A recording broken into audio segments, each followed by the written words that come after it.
अस्सलाम वालेकुम dear students, I am Mahmood Ahmed, lecturer biology. मेरा जो आज का टॉपिक है वो है गोल्गी apparatus के ऊपर है। गोल्गी apparatus एक बहुत ही इंपॉर्टेंट टॉपिक है। इसमें से मोस्ट इंपॉर्टेंट एमसीक्यूज भी आते हैं, शॉर्ट क्वेश्चन भी आ जाते हैं और ये लॉन्ग क्वेश्चन भी आ जाते हैं। गोल्गी apparatus क्या है, थोड़ा सा मैं आप लोगों को पहले इसका एक ओवरव्यू दे दूंगा गोल्गी apparatus का, ताकि आप लोगों को चीजें क्लियर हो सके। देखिए, एक्चुअली गोल्गी apparatus डिस्कवर्ड, इसको जो डिस्कवर्ड किया सबसे पहले कैमिलो गोल्गी ने डिस्कवर किया 1898 के अंदर। ये जो apparatus है ये यूकैरियोटिक सेल के अंदर पाया जाता है, सबसे पहले आपको ये बात पता हो। और दूसरी बात इसमें इंपॉर्टेंट बात है कि ये सिंगल मेम्ब्रेन बाउंडेड ऑर्गेनेल है। तीसरे हम इसकी डेफिनेशन यूं कर सकते हैं, गोल्गी apparatus कंसिस्ट ऑफ, यानी कि इसके अंदर क्या क्या चीजें हैं। Golgi apparatus consist of stacks of flattened membrane bounded sac is called cisternae. यानी कि Golgi apparatus consist of stack, stack का मतलब है अंबार, यानी कि गुच्छे पड़े हुए, किस चीज के गुच्छे पड़े हुए, ऑफ फ्लैटेंड, चिपटे। देखे ना आप, ये चिपटे, एक, ये दो, ये तीन, ये चिपटे गुच्छे पड़े हुए। तो Golgi apparatus consist of stacks of flattened membrane bounded sac, यानी कि ये एक गोल्गी apparatus के अंदर क्या है, कंसिस्ट ऑफ स्टैक्स यानी कि अंबार पड़े हुए of flattened membrane bounded sac, जो कि फ्लैटेंड पड़े हुए सैक, उसको हम सिस्टर्नी का नाम देते हैं। अब अगर ये सिस्टर्नी है, देख रहे हैं, ये सिस्टर्नी पड़ी ना, cisternae associated with the vesicle, कि सिस्टर्नी वेसिकल्स के साथ पड़ी हुई है। इस पूरे सिस्टम को हम बोलते हैं गोल्गी कॉम्प्लेक्स। मैं एक दफा दोबारा बता देता हूँ, इसके इंपॉर्टेंट पॉइंट्स जरा आप लोग नोट भी कर लें। गोल्गी apparatus डिस्कवर्ड किया कैमिलो गोल्गी 1898, ये पहला पॉइंट हो गया। दूसरा पॉइंट क्या है कि ये एक apparatus है, यूकैरियोटिक सेल के अंदर पाया जाता है, ये दूसरा पॉइंट हो गया। तीसरे पॉइंट में हम ये बात करेंगे कि Golgi apparatus consist of stacks of flattened membrane bounded sac is called cisterni, इसको हम cisterni बोलते हैं। सिस्टर्नी एसोसिएटेड विद वेसिकल, देख रहे हैं ये देखिए, ये सिस्टर्नी लिखा हुआ है। अब ऊपर देखिए, इन सिस्टर्नी के साथ ना आपको वेसिकल्स भी नजर आ रहे हैं। Cisternae associated this vesicle is called Golgi complex, इसको हम गोल्गी कॉम्प्लेक्स कहते हैं। It is the complex system of interconnected tubule around the central stack. अब ये जो सिस्टर्नी है ये बन कैसे रही है, कह रहा है cisternae are formed by the fusion of vesicles, कि ये सिस्टर्नी जो है ना वेसिकल से बन रही है। ये वेसिकल्स कहां से आ रहे हैं, derive from the budding of smooth endoplasmic reticulum. Suppose smooth endoplasmic reticulum के ऊपर अगर कोई चीज बनी है, तो स्मूथ एंडोप्लाज्मिक रेटिकुलम के ऊपर आउटग्रोथ बनेगी। वो आउटग्रोथ जब स्मूथ एंडोप्लाज्मिक रेटिकुलम से अलग होगी तो वो वेसिकल बनेगी, और ये वेसिकल जो है आगे सिस्टर्नी के पास जाएगा। तो वो यही बता रहा है, कह रहा है cisternae are continuously formed by the fusion of vesicle which are derived by the budding of smooth endoplasmic reticulum. अब ये तो हमने गोल्गी apparatus की डेफिनेशन डिस्कस कर ली। अब यहाँ पे दो चीजें आती हैं जो अक्सर एमसीक्यूज में भी पूछी जाती हैं। गोल्गी apparatus में बड़ी इंपॉर्टेंट चीज है, what is the difference between the forming phase and maturing phase, के फार्मिंग फेज क्या है, मैच्योरिंग फेज के। फॉर्म बनना, फार्मिंग फेज। अगर हम बात करें ना गोल्गी apparatus के ऊपर, जो कन्वेक्स साइड होती है, कन्वेक्स साइड जो ऊपर से गोल होती है, जो कन्वेक्स साइड होती है गोल्गी apparatus के ऊपर, उसको हम बोलेंगे फार्मिंग फेज। देखिए ये आपको नजर भी आ रही है, देख रहे हैं आप, ये नीचे कन्वेक्स, नीचे की तरफ कन्वेक्स है, इसको हम फार्मिंग फेज बोल रहे हैं। और ऐसा फेज जो गोल्गी apparatus के अंदर कनकेव है, देख रहे हैं, ये जो अंदर की तरफ है, इसको हम मैच्योरिंग फेज कहेंगे। तो ये दो इंपॉर्टेंट चीजें हैं कि outer convex surface of Golgi apparatus is called forming phase, और जो इनर कनकेव सरफेस है उसको हम बोलेंगे मैच्योरिंग फेज। ठीक है बेटा, इसको हम सिस फेज या ट्रांस फेज भी बोलते हैं। ठीक है, देखिए यहाँ पे ये ट्रांस फेज के बारे में बताया हुआ। अब हम बात करेंगे, ये जो सिस्टर्नी है, सिस्टर्नी जब टूटती है तो वेसिकल्स बनती है। देखिए ना, cisternal break up into the vesicles from later. The whole stack consists of the number of cisternae to be moving from outer to inner surface. एक दफा दोबारा मैं ओवरव्यू देता हूँ गोल्गी apparatus का। गोल्गी apparatus को डिस्कवर किया Camillo Golgi ने 1898 के अंदर, ये पहला पॉइंट हो गया।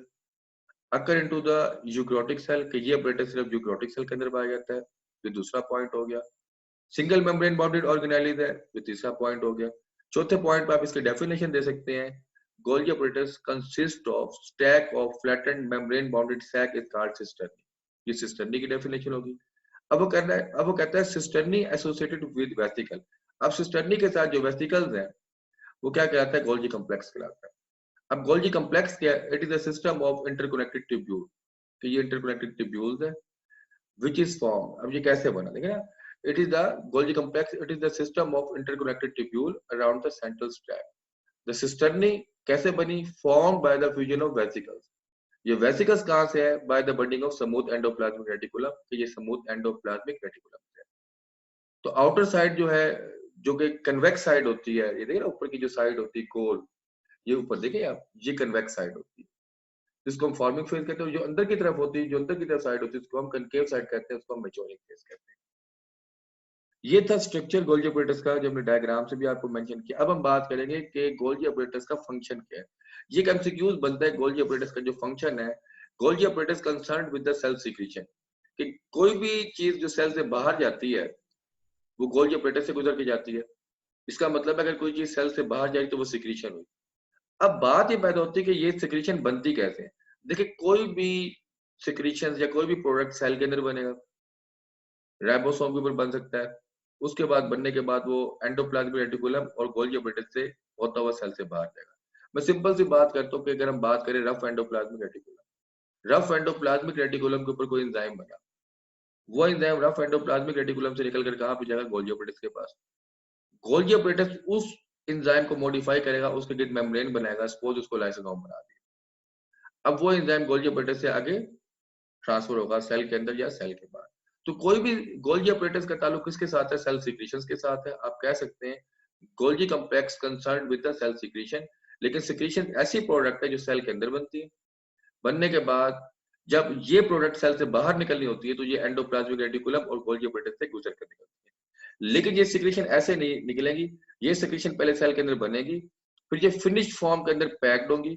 सपोज कोई भी एंजाइम अगर वो सेल के अंदर बना है, सपोज अगर कोई भी एंजाइम एंडोप्लाज्मिक रेटिकुलम के ऊपर बना है, तो वो डायरेक्ट सेल से बाहर नहीं जाएगा, वो सीधा एंडोप्लाज्मिक रेटिकुलम से बनने के बाद वो सीधा गोल्गी ऑपरेटर्स के पास जाएगा। गोल्गी ऑपरेटर्स उसके गिल्ड मेम्ब्रेन बनाएगा और वो एक फिनिश्ड फॉर्म के अंदर बनेगा वो प्रोडक्ट। उसके बाद वो प्रोडक्ट गोल्गी ऑपरेटर्स और एंडोप्लाज्मिक रेटिकुलम से होता हुआ सेल से बाहर देखिए। Golgi complex concerned with the cell secretion, इसका ताल्लुक सेल सीक्रेशन के साथ है। Secretion are the product, secretion वो प्रोडक्ट है form within the cell जो कि सेल के अंदर बनी, ऑन द राइबोसोम, राइबोसोम के ऊपर बना। अब ये finish product outside the cell, cell से बाहर गया, लेकिन कहां से गुजर गया, कर गया, through the endoplasmic reticulum and Golgi operators. These secretions are converted into the finished product packed inside the membrane before export। क्या कोई भी प्रोडक्ट जिसने सेल से बाहर जाना है, सबसे पहले वो प्रोडक्ट कन्वर्ट होगा फिनिश फॉर्म के अंदर, उसकी पैकिंग होगी, उसके लिए मेम्ब्रेन होगी, उसके बाद वो सेल से बाहर जाएगा। यूं समझ लें कि सेल है, सेल के अंदर अगर कोई प्रोडक्ट तैयार हुई तो गोल्गी ऑपरेटर्स ने उस प्रोडक्ट की पैकिंग की, उसके बाद वो प्रोडक्ट सेल के अंदर रही या सेल के बाहर रही, इसका ताल्लुक गोल्गी ऑपरेटर्स के साथ है। देखिए हम बात कर रहे थे सिस फेज और ट्रांस फेज की बात करिए। देखिए ये ट्रांस फेज है और ये सिस फेज, जो अंदर की तरफ कनकेव साइड है उसको सिस फेज का नाम दिया और जो बाहर की तरफ कन्वेक्स साइड है उसको ट्रांस फेज का नाम। ये सिस्टर्नी है, ये सिस फॉर्म है जिसको हम मैच्योरिंग फॉर्म कहते हैं, ये ट्रांस फॉर्म है जिसको हम फॉर्मिंग फेज कहते हैं।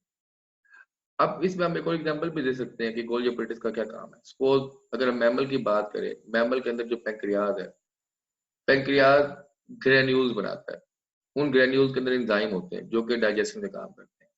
लेकिन ये ग्रेन्यूल्स बनते कैसे हैं, इसमें गोल्गी ऑपरेटर्स का रोल होता है। यानी कि ग्रेन्यूल्स बने, वो ग्रेन्यूल्स गोल्गी ऑपरेटर्स के पास गए, गोल्गी ऑपरेटर्स ने उसके गिल्ड मेम्ब्रेन लगाई, उसको मॉडिफाइड किया, उसके बाद वो ग्रेन्यूल अपना काम करेंगे। या कोई भी प्रोटीन या कोई भी एंजाइम जब रफ एंडोप्लाज्मिक रेटिकुलम के ऊपर बना तो वो कहाँ चला गया, गोल्गी ऑपरेटर्स के पास। गोल्गी ऑपरेटर्स ने उसको मॉडिफाई किया, मॉडिफाई करने के बाद सेल से बाहर निकाला। तो हमारा आज का टॉपिक गोल्गी ऑपरेटर्स के ऊपर था। बेटा अगर आपको कोई क्वेश्चन है तो आप इसको कमेंट्स में जरूर दीजिएगा, इंशाल्लाह अगर हम उसका रिप्लाई करेंगे, और चैनल को सब्सक्राइब जरूर कीजिएगा।